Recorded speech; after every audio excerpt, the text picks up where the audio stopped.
స్వామిని కంటి శుక్రవారము గడియలేడింత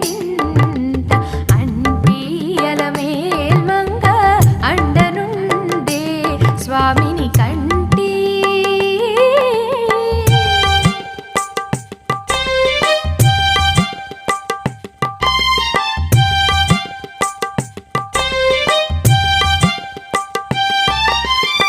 సొమ్ములన్నీ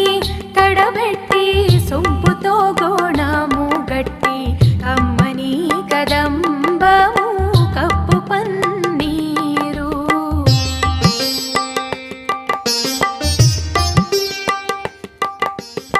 చెమ్మతోన వేష్టువలు రొమ్ముతల మూల చుట్టి తుమ్మెదమై ఛాయతోన నెమ్మది నుండే స్వామిని కంటి శుక్ర